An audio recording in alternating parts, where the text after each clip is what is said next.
Back to First Take. Our Shams Charania is reporting that optimism is there that the Knicks forward OG Anunoby will return from his hamstring injury by the start of the Eastern Conference Finals. Anunoby has been out with the injury since leaving Game 2 against the Sixers in the final minutes of the game.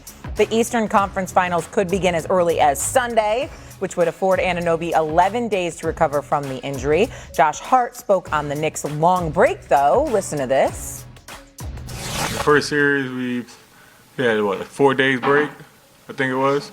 Yeah, that was good enough. Yeah. This right now, I think at least a week, if not 9 days. So it's a long time. So obviously it's good for recovery, but mentally, I'm watching the games. I'm just like, man, I'm just waiting to get back out there. So, it's a little long. Could you have a more casual press conference? You got like his friend's dog on his lap. I mean, it's all of it. Okay, so it would start Sunday. He's the first dog holder in any press conference.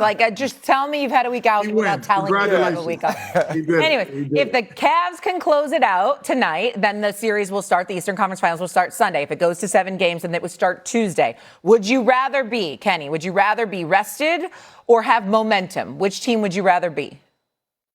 Momentum.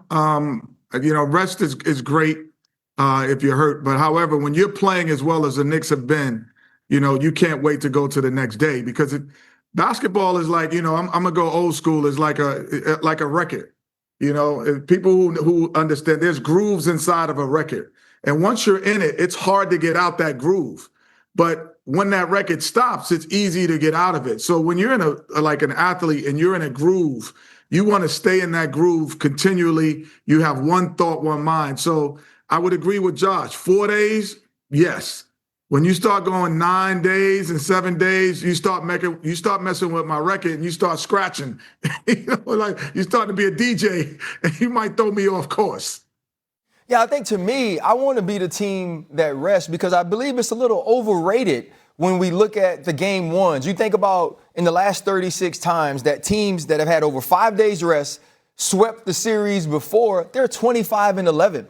And a lot of those teams, if you look at the percentile, 56% of those teams win game one, 62% of those teams with that 5+ game rest win the entire series. And for what the Knicks have done, I get the momentum part because if you're thinking about since game 6 against Atlanta, the way Mikal Bridges has played, right? The adjustment that Cat made really being sort of the catalyst of the offense at the top of the key and kind of that crossover that Tom Thibodeau, the way that he implemented the way that these dudes play defense, right? The level of defensive intensity that we've seen from them now mixed with how Mike Brown has integrated all of his expertise into the offense. You want to keep those things going. But I also believe there's part of this, Kenny, and you've won championships where you get a little beat up in some of these tough series. You get a little haggard in some of these tough series. So to be able to get that rest, to be able to regroup, and also go look at what you've been doing correctly. If you're the New York Knicks or any team in this position, you think about OKC on the other side. I'd rather be the team that has the rest and is playing well with that confidence. Well, I agree with you, and I know, Stephen, you could add to this. You said a great stat about 25-11 with rest. I've been fortunate. We've won 2 championships, and we were on the side of the 25, and we were on the side of the 11. So we were a team that had the rest, and I thought it hurt us. We started out the series and we actually went down 3-2 and we had to win the last 2 games and force a game 7. And then we played the Orlando Magic who had 5 or more games and we swept them. So I'm only looking at it from my perspective and meaning that on the 25, even though we had that long rest, it hurt us, I thought.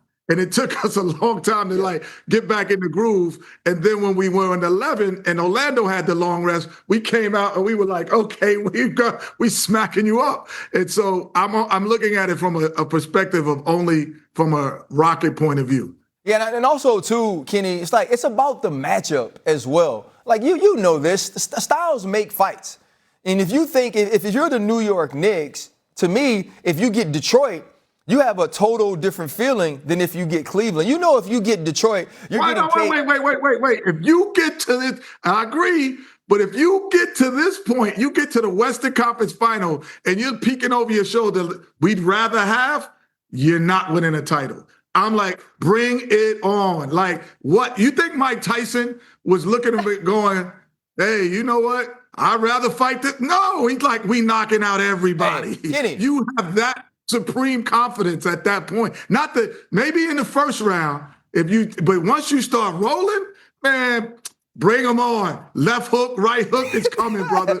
Hey, Kenny, I'm going to say this. Listen, when we went to the Super Bowl in 2010, we thought we were the best team in the world. And nobody waits 2 weeks and ever thinks about losing the Super Bowl. But if we could have played Jay Cutler, sorry about that, Shay. If we could have played Jay Cutler and the Chicago Bears instead of Aaron Rodgers and the Green Bay Packers, we would have took it. Now, I don't know how it works in basketball, but I ain't got to beat the best team. I ain't got to beat the best player. I just got to win the most games. And so if I'm the New York Knicks and I look at Detroit or Cleveland, I want Detroit. I want a team that doesn't have a consistent number two. Yeah, but Detroit beat their butt a million times during the regular season. And it happened. It happened. But listen, I've been watching the games lately. Okay. That ain't the team I want to play. Well, here's the good news. When you have a week plus off, you can prepare for both everybody. teams, right? You can prepare for everybody. You can watch every game with Are we ready? Are you ready? Yeah, I'm ready. Whoa. Don't even think. No, hold on. Are you asking me a question? Because if you ask me a question, I can engage back with you, brother. You want to talk about 1 year? 1 year. 2 years. It's max. Well, what's on LeBron James on the team? LeBron James on the team. What's up? I am so excited to be here. That dude was standing there saying, "Voulez-vous français?" I don't know what you said. I'm going to sit over here and I'll sit there. Nope, no hooping happening. Slate dribbles. Sit back, keep a cool booty, and relax. You understand? And let's get to the next subject. You need to come out of the Stone Age and join us here in 2026. He is tremendous. Yes, he is. I don't want to see him walking. I don't want to see him running.